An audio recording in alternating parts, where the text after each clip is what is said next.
கேட்டுட்டே இருப்பேன்.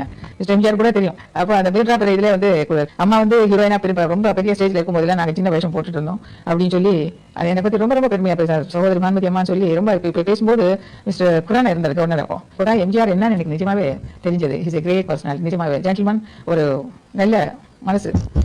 அதாவது அவரு சொல்ல வேண்டியது யாரை பத்தி தன்னை தானே பெருமையா பேசுறது கிடையாது. தன்னை பத்தி அவ்வளவு இதுவா பேசும்போது எனக்கு கல்ல ஜலம் வந்தது. அப்படி அந்த ஸ்டேஜ்ல ஒரு சீஃப் மினிஸ்டரா இருந்து அப்படி பேச ரொம்ப பேர் சீஃப் மினிஸ்டர் ஆன பிறகு அந்த மாதிரி பேச மாட்டாங்கன்னு நினைக்கிறேன். பேசக்கூடிய சந்தர்ப்பம் வந்தாலும் ஏதோ மரியாதையா ஏதோ இதுவா பேசுவாங்களே தவிர அந்த அளவுக்கு அவர் பேசியிருந்தாரு.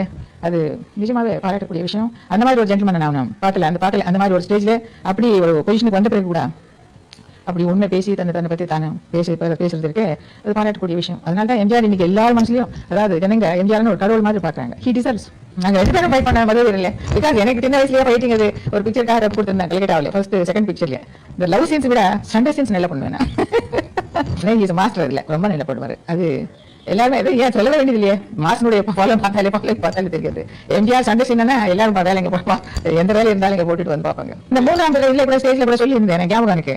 இவர் ஏதோ பூர்வ ஜென்மாவில் ராஜகுமாரா இருந்திருக்கணும். இவருக்கு அந்த ஃபைட்டிங் அது எல்லாம் வந்து அப்புறம் ஆட்சி நான் ஆணையிட்டால் அந்த பாட்டி ஃபியூச்சர் அதான் சொன்னேன். எனக்கு தான் தெரியும், நமக்கு தெரியாது. சோ அப்படியே அவர் ஆணையிட்டால் அது நடந்துடும் என்றாலே ஆயிப்போச்சு. அதை பத்தி தான் சொன்னேன் நான். இது பூர்வ ஜென்மாவுடைய சுக்கிரத்தன் தான். ஒரு பூர்வ ஜென்மால பெரிய மகானா இருந்திருக்கணும். இல்லைன்னா இந்த இதுக்கு வந்திருக்க மாட்டாரு.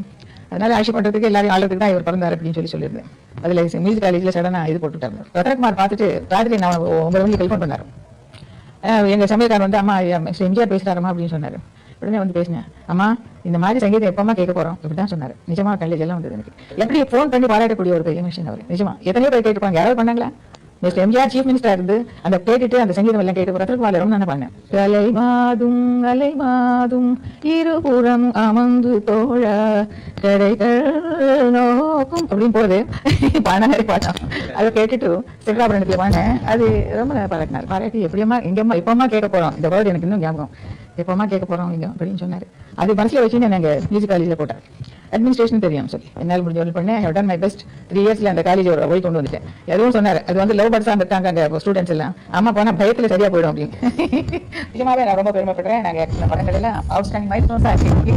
அந்த மாதிரி படங்கள் எவ்வளவு சக்சஸ்ஃபுல் படங்கள் இருக்கலாம். ஒரு அப்புறம் ஆக்ட் பண்ண படங்கள் எல்லாம் கமர்ஷியலா எவ்வளவு சக்சஸ்ஃபுல்லா வந்துருக்கலாம். பட் ஒரு எல்லா ஒரு கருத்தோட ஒரு மியூசிக்கலாவும் ஒரு பிக்சர்ஸா அவுட்ஸ்டாண்டிங்கா நிக்கிற படங்கள் நான் ஆக்ட் பண்ண படங்கள் தான் அப்படின்னு நாங்க பெருமையோட சொல்றேன். சந்தோஷமா அவரை பத்தி நான் பேசுறேன். இருக்குன்னா அது அவர் வந்து டிசர்வ்ஸ் பாராட்டு. எல்லாரும் இந்த உலக பாரதத்தை கொடுத்துருக்காங்கன்னா சும்மா எல்லா விஷயத்தையும் அரசியலில் கூட அவுட்ஸ்டாண்டிங்கா வந்து தியாகராஜ பாகத்தார் வர ஜெயில இருந்து வந்த பிறகு முதல் படம் அதான் எடுத்தார்.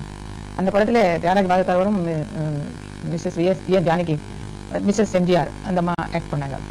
அது ஹீரோயினா. செகண்ட் ஹீரோயினா நானும் மிஸ்டர் எம்ஜிஆர் டீம் பண்ணாங்க. இல்லை அது ரொம்ப சக்ஸஸ்ஃபுல்லாக ஹைலைட் பண்ணாலும் எங்கள் ஒர்க் வரையிலும் ரொம்ப நல்லா இருந்தது. I met him in that picture only. He used to stand like this. Janaki அம்மா பக்கத்தில் இப்படி 2 பேரும் நின்றுட்டு இருப்பாங்க. அவள் தான் தெரியும் அவர் பெரிய ஹீரோ வர போறாரு, ஒரு சீஃப் மினிஸ்டர் வர போறாருன்னு அப்போ தெரியாது இல்லையா. அதனால எனக்கு வந்து ஐ பிலீவ் இன் கிரகஜானம், அதாவது பிளானட்ஸினுடைய வேலை, அதாவது ஃபேட்ல நம்பிக்கை இருக்கு எனக்கு. யார் யார் எப்படி எப்படி வருவாங்கிறது சொல்லவே முடியாது. அது கடவுளுடைய செயல். அதனால எம்ஜிஆர் பற்றி பேசும்போது ஒரு பெரிய மகாராஜா யோக ஜாதகம் அப்படின்னு தெரியாது எனக்கு. முதல்ல இருந்து அவர் கைகளை பார்த்து சொல்லியிருந்தேன். இந்த மலைக்கலண்டயத்தில் இல்லை அலிபாபா எடுக்கும்போது அதை பார்த்து நீங்கள் ஒவ்வொன்று வருவீங்கன்னு சொன்னேன். அது நிறைய பேருக்கு சொல்லியிருக்காரு. அவர் இன்டர்வியூல கூட கொடுத்துருந்தார். பானுமதி அம்மா என் கை பார்த்து சொன்னாங்க அப்படின்னு சொல்லி.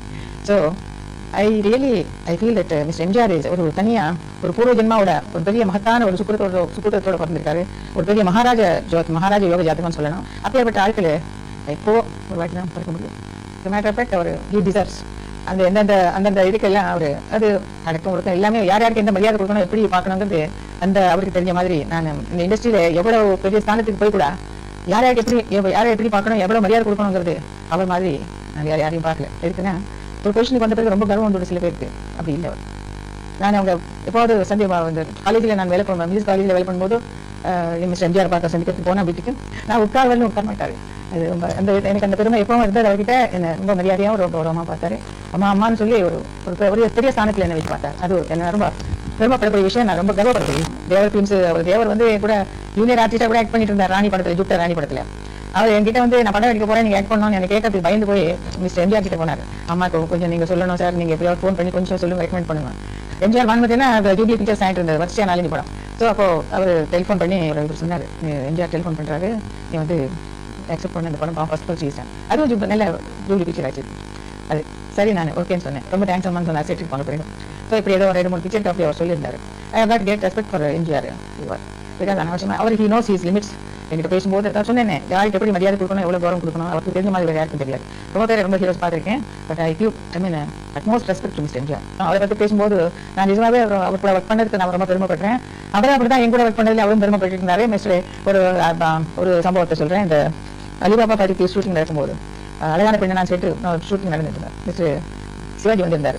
அது கேமராமேன் கிட்ட, ஐயோ இந்த அம்மா கூட ஒரு படம் ஆக்ட் பண்றதுக்கு எனக்கு சாந்து கிடைக்கலையே அப்படின்னு சொல்லிட்டு இருந்தாரு. ஸோ மிஸ்டர் எம்ஜிஆர் நான் ஆக்ட் பண்ண படம் எல்லாம் ரொம்ப சக்சஸ் ஆகுதுன்னு. ஸோ அவருக்கு அந்த ஒரு இது இந்த சென்டிமெண்ட் மிஸ்டர் எம்ஜிஆருக்கு சந்தோஷமா அவரை பத்தி நான் பேசுறேன். எதுக்குன்னா அது அவர் வந்து